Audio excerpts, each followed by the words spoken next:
वो सबके लिए बलवान क्यों ना हो, बिस्तर पर वो एक भीगी बिल्ली के समान था। ना तो वो खुद को खुश कर पाता था और ना ही अपने पत्नी को, और इस वजह से उनकी कोई बच्चा भी नहीं था। अब जो औरत थी वो किसी भी तरह से एक बच्चा चाहती थी और इस वजह से उसकी पत्नी दूसरी मर्दों के साथ अवैध संबंध बनाती थी। दोस्तों, ये एक ऐसी कहानी है जिसमें कि कोई भी कैरेक्टर फालतू नहीं है, सभी किसी न किसी तरीके से एक दूसरे से जुड़े हुए हैं। तो चलिए शुरू करते हैं। कहानी की शुरुआत में हम एक समुद्री तट को देख पाते हैं जहां पर एक मछली तड़प रही होती है। इस मछली के पीछे एक रहस्य छिपा हुआ है जिसे हम फिल्म के बिल्कुल अंत में जान पाएंगे। मछली के पास एक लड़का अजीबोगरीब अंदाज में नाच रहा होता है। नाव पर बैठी एक बूढ़ी औरत मछली की तरफ भाला फेंकती है जिससे वो मछली मर जाती है। इस बूढ़ी और लड़के के बीच गहरा संबंध है जो हमें फिल्म के दौरान धीरे धीरे समझ में आएगा। मछली के मरने के साथ ही दो आदमी बाइक पर सवार होकर समुद्र के किनारे से गुजरते हैं। यहाँ एक लड़का है जिसका नाम है मोकाई। वो डब्ल्यू भाई नाम के एक आदमी के खिलाफ कुछ लोगों को भड़काने की कोशिश कर रहा है। ये लोग धीरे धीरे एक साथ रहने की सलाह देते हैं। थोड़ी देर बाद हमें डब्ल्यू भाई को दिखाया जाता है जो समुद्र के किनारे मछली के व्यापार में शामिल है। इसके साथ ही वो कई गैर कानूनी कामों में भी लिप्त है। डब्ल्यू भाई का कारोबार मदन हलदार नाम के एक आदमी के माध्यम से चलता है। मदन हलदार यहाँ की इलाके का एक नेता है। डब्ल्यू भाई मदन से कहता है कि मंदार और बंका को बुलाओ, मोकाई को खत्म करना होगा। इस पर मदन कहता है कि मंदार को पहले जोराबादी देने की बात हुई थी, अब इसे दे दीजिए। डब्ल्यू भाई कहता है कि मैं उसे वो देने वाला नहीं हूँ, इसीलिए तो अब तक नहीं दिया। तभी डब्ल्यू भाई का बेटा वहाँ आता है और गुस्से में शराब पीने के लिए पैसे मांगता है। डब्ल्यू भाई के परिवार में उसकी पत्नी और बेटा भी है। लड़के का नाम है मंशा और वो बेहद गर्म मिजाज का है, लेकिन उसके गुस्से का कारण ये है कि उसने कभी भी अपने पिता का प्यार नहीं पाया। उसका पिता हमेशा अपने कारोबार और औरतों में उलझा रहता है। इसके बाद हमें मंदार को दिखाया जाता है। मंदार डब्ल्यू भाई का दाहिना हाथ है। डब्ल्यू भाई के जितने भी गैर कानूनी कारोबार है वो सब मंदार ही संभालता है, लेकिन मंदार शारीरिक रूप से अक्षम है और इसी कारण उसकी पत्नी के साथ अक्सर झगड़े होते रहते हैं। यही वजह है कि मंदार की पत्नी, जिसका नाम लैली है, और लैली के साथ डब्ल्यू भाई का अवैध संबंध है। मंदार इसके बारे में कुछ नहीं कहता। खैर, लैली एक रात मंदार के साथ बातचीत कर रही थी और तभी डब्ल्यू भाई का फोन आता है और वो मंदार से कहता है, तेरे बचपन के दोस्त के पर निकल आए हैं, उसे रास्ते से हटा दे और बंका को भी साथ ले जा। अगले दिन मंदार बंका को फोन करके सारी बात बता देता है। इसके बाद हमें मोकाई और एक लड़के को दिखाया जाता है। जब वो लड़का वहाँ से चला जाता है तो मोकाई अकेला रह जाता है। तभी मंदार और बंका वहाँ आते हैं और मोकाई से कहते हैं, चल समुद्र किनारे पैर फैलाकर शराब पियेंगे, बहुत दिनों से साथ में शराब नहीं पी है। मोकाई पहले मना करता है लेकिन बाद में मान जाता है। असल में मोकाई ने उस दिन भाषण दिया था वो डब्ल्यू भाई के खिलाफ था, इसलिए डब्ल्यू भाई ने उसे मारने की योजना बनाई थी। मोकाई को बीच समंदर ले जाकर मारने की कोशिश की जाती है, लेकिन मारने से पहले मोकाई कहता है, मंदार तू कितना बड़ा बेवकूफ है। जो इंसान पूरे गेलपुर का राजा बनने की ताकत रखता है वो डब्ल्यू भाई का पालतू गुलाम बना हुआ है। उसके इस बात के बावजूद मंदार अपने बचपन के दोस्त को मारकर समुद्र में फेंक देता है। दूसरी तरफ मंचा समुद्र किनारे टहलते समय किसी लड़की की हंसी की आवाज सुनता है। वो पास जाकर देखता है तो वहाँ मदन बाबू की छोटी बहन लाखूमणि फंटूस के साथ बातचीत कर रही थी। असल में मंचा लाखूमणि को बहुत पसंद करता था, इसलिए वो गुस्से में आकर मदन बाबू को दो चार खरी खोटी सुना देता है। इधर रात के समय शहर से मंदार और बंका लौट रहे थे। तभी रास्ते में उनकी मुलाकात मजनू बूढ़ी से होती है। जब मंदार मजनू बूढ़ी को 100 रुपए देता है तो वो कहती है, ये भी तुझे वापस मिलेगा, तू 50 और तू 50। इसके बाद वो वहाँ से डब्ल्यू भाई के घर चले जाते हैं। डब्ल्यू भाई और मदन बाबू वहाँ बैठकर शराब पी रहे थे। डब्ल्यू भाई मंदार और बंका को 50,000 रुपये देता है। दोनों हैरान होकर एक दूसरे की तरफ देखते हैं क्योंकि मजनू बूढ़ी की बात सच हो गई थी। डब्ल्यू भाई अपनी चेन उतारकर मंदार को देता है और कहता है कि इसे लैली को दे देना। उसी रात मदन बाबू मंदार को फोन करता है और कहता है कि कुछ दिनों के लिए सुताहाटी नाम की जगह पर छिप कर रहो। मदन बाबू मंदार को सुताहाटी में छिप कर रहने की सलाह देता है क्योंकि गेलपुर में एक नया ऑफिसर आ गया है। ये पुलिस अधिकारी मोकाई की हत्या के मामले में मंदार को गिरफ्तार ना कर ले, इसलिए उसे छिप कर रहने को कहा जाता है। दूसरी ओर मोकाई का कहीं कोई पता नहीं चल रहा है, लेकिन जब उसकी साइकिल मिलती है तो पुलिस को तुरंत जानकारी दी जाती है। नया अधिकारी जिसका नाम मुकद्दर बैनर्जी है वो इस मामले की जांच के लिए आता है। ये अधिकारी एक अजीब किस्म का इंसान है जिसे पैसों का कोई लालच नहीं है, लेकिन उसकी कमजोरी सिर्फ औरतें हैं। इसके बाद हम मोकाई की लाश को समुद्र किनारे पड़े हुए देख पाते हैं। यहाँ मजनू बूढ़ी का बेटा समुद्र में गोता लगाकर मोकाई की साइकिल की चाबी ढूंढ निकालता है। उधर मंदार एक बुरा सपना देखकर जाग जाता है। दूसरी ओर जोरा फेरी में लोग आंदोलन कर रहे हैं। उनके आंदोलन का मुख्य मुद्दा मोकाई की हत्या की उचित जांच कराना है। डब्ल्यू भाई के मछली के कारोबार में सबसे बड़ा जोड़ा फेरी केंद्र है। इसी जोड़ा फेरी में वो नया पुलिस ऑफिसर मुकद्दर और मदन बाबू बैठकर बातचीत कर रहे होते हैं। तभी वहाँ मंशा आता है और लोगों के साथ झगड़ा शुरू कर देता है। मंशा उन पर हाथ उठाने लगता है, लेकिन मदन बाबू आकर उसे शांत करता है। इसी बीच सुताहाटी के एक दुकान में मंदार खाना खा रहा होता है। तभी उसकी नजर एक पोस्टर पर पड़ती है जिसमें एक कबीराज हर्बल डॉक्टर का नंबर लिखा होता है। मंदार छुपते छुपाते उस पोस्टर को निकाल लेता है क्योंकि वो अपनी शारीरिक समस्या का समाधान चाहता है। दूसरी ओर मंशा डब्ल्यू भाई के पास आकर कहता है, मैं कारोबार संभालूंगा, तुमने बंका और मदन को सिर पर चढ़ा रखा है, इसीलिए वो जब चाहे तब मेरा अपमान करते हैं। यहाँ डब्ल्यू भाई गुस्से से अपने बेटे मंशा को वहाँ से भगा देता है। इसके बाद डब्ल्यू भाई जोड़ा फेरी पहुँचता है और फंटूस को जोड़ा फेरी की जिम्मेदारी सौंप देता है। फंटूस तुरंत बंका को फोन करके ये बात बताता है और बंका ये खबर मंदार को देता है, जिसे सुनकर मंदार नाराज हो जाता है क्योंकि उसे उम्मीद थी कि जोड़ा फेरी की जिम्मेदारी उसे मिलेगा। उधर डब्ल्यू भाई घर लौटकर लैली के साथ फोन पर बात कर रहा होता है। तभी उसकी पत्नी ये बात सुन लेती है। डब्ल्यू भाई की पत्नी पहले से जानती थी कि उसकी और उसकी पति डब्ल्यू भाई के रिश्ते अच्छे नहीं चल रहे थे और इस पर वो कुछ कह भी नहीं सकती थी। इसके बाद हमें रात की सीन दिखाया जाता है जहाँ पर डब्ल्यू भाई और लैली इंटीमेट हो रहे होते हैं। यहाँ लैली डब्ल्यू भाई से एक बच्चा मांगती है लेकिन डब्ल्यू भाई इस पर मना कर देता है। वो कहता है कि मैं तुझे सब कुछ दे सकता हूँ, बस बच्चा नहीं दे सकता क्योंकि मेरी भी फैमिली है।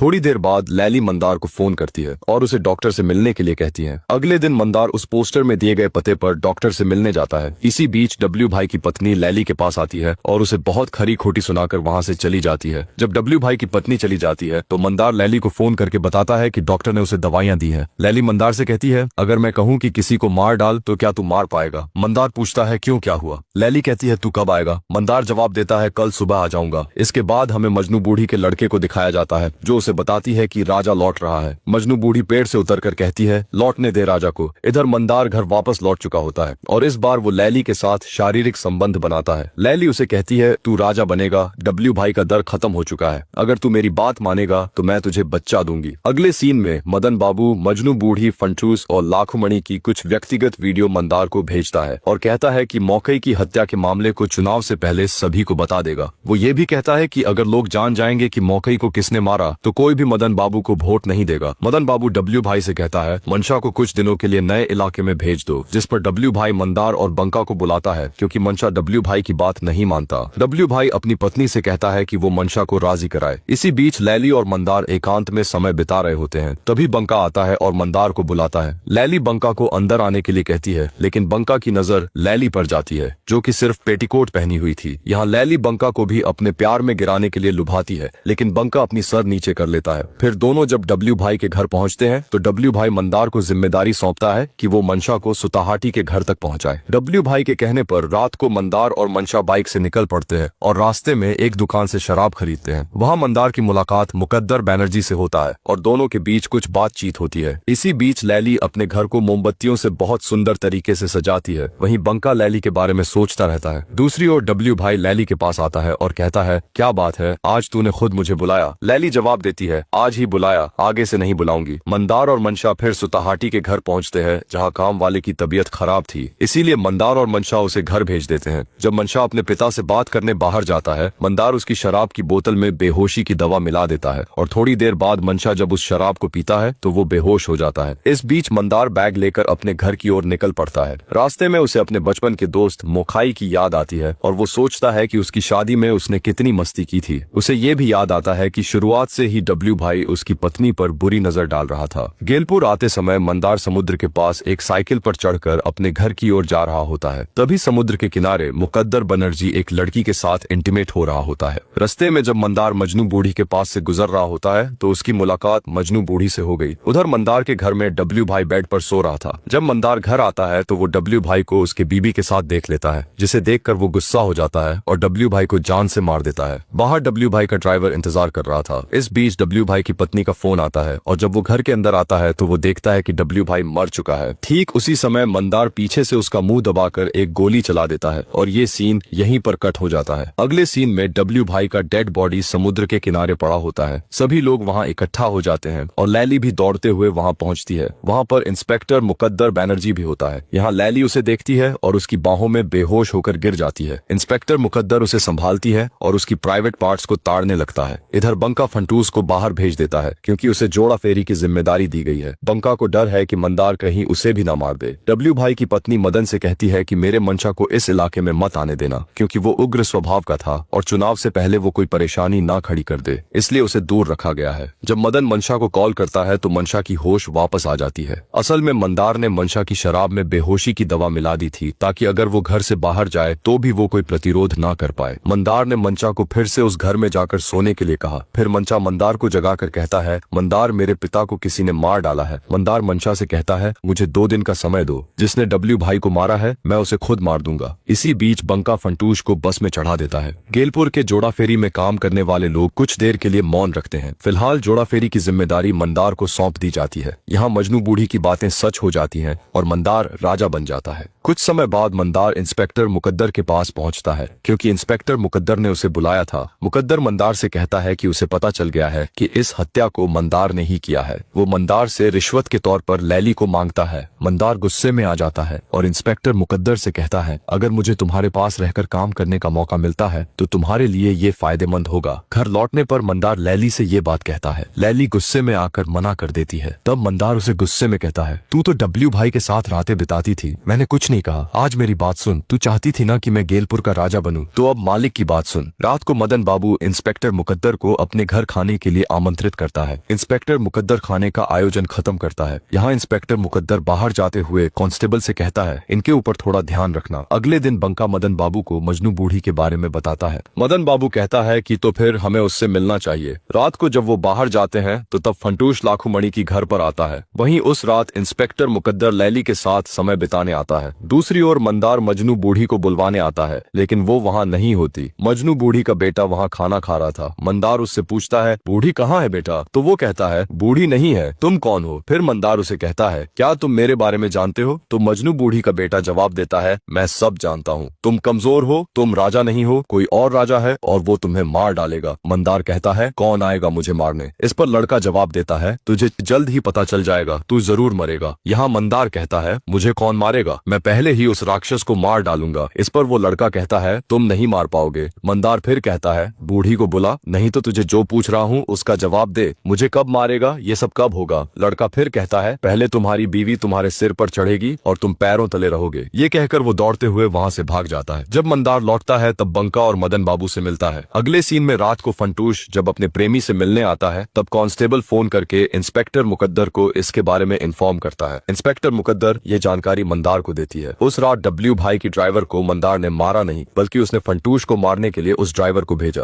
दूसरी ओर जब मदन और बंका घर लौटते हैं तो उन्हें पता चलता है कि फंटूश वापस आ गई है। बंका मदन बाबू के घर से फंटूश को लेकर जब अपने घर लौट रहा था तब ड्राइवर गलती से फंटूश को मारने के बजाय बंका को मार देता है। वहीं मंदार बैठकर शराब पी रहा था। अचानक वो देखता है कि बंका उसके सामने बैठा हुआ है। मंदार डर के मारे पानी में गिर जाता है, क्योंकि उसे तो ये पता था कि बंका मर चुका है, तो फिर वो यहाँ कैसे आया? असल में ये बस उसकी एक भ्रम था। दूसरी ओर लैली खून से सनी चद्दर को धो रही थी। डब्ल्यू भाई को मारने के बाद लैली को हेलुसिनेशन होने लगे थे, जिसमें चादर पर खून के धब्बे थे। अगले सीन में डब्ल्यू भाई की पत्नी डब्ल्यू भाई की तस्वीर में अगरबत्ती अर्पित कर रही होती है, लेकिन तभी उसे गुस्सा आती है और वो अगरबत्तियों को डब्ल्यू भाई की तस्वीर की ओर फेंक देती है और भोला से कहती है कि डब्ल्यू भाई का कमरा खोल दो। वहाँ से वो डब्ल्यू भाई की पिस्तौल ले लेती है। इधर सुबह जब ड्राइवर मंदार के पास आता है तो वो देखता है कि मंदार बेहोश पड़ा हुआ है। ड्राइवर मंदार की आंखों में पानी छिड़कता है। मंदार को होश आता है और वो उठकर बैठता है। यहाँ ड्राइवर मंदार को बताता है कि उसने फंटूस को मार नहीं सका। उसके लिए वो मंदार से बहुत माफी मांगता है, लेकिन मंदार ड्राइवर की कोई बात नहीं सुनता और उसके पेट में बोतल तोड़कर घुसा देता है, जिससे उसकी वहीं पर मौत हो जाता है। दूसरी ओर मदन और फंटूश मंशा के घर आते हैं। घर के नौकर उन्हें सब बता देते हैं कि उस दिन मंदार की बातें सुनकर वो घर गया था। ये सुनकर वो रोने लगते हैं और सब समझ जाते हैं कि मंदार ने ही डब्ल्यू भाई को मारा था। मंदार घर लौटता है और देखता है कि लैली वही चादर धो रही है जिस चादर में उसने डब्ल्यू भाई को मारा था। मंदार पूछता है क्या हुआ, तो लैली फिर से उस चादर को धोने लगती है और मंदार उसे डांटते हुए कहता है, क्या हुआ, पागल हो गई हो क्या? लैली डरते हुए कहती है, चादर में डब्ल्यू भाई का खून का दाग नहीं जा रहा है रे। इस पर मंदार लैली को गले लगा लेता है। दूसरी ओर हमें मजनू बूढ़ी को दिखाई जाती है जो उसकी बेटे को मार रही है, क्योंकि उसने मंदार को राक्षस के बारे में बता दिया था। जब लड़का वहाँ से चला जाता है तो मजनू बुढ़िया कहती है कि इंसान से दूर रहना चाहिए। कब इंसान इंसान को खा जाए कौन जानता है। सभी इंसानों को भूख का ही दोष है। मूर्ख इंसान राक्षस होते हैं।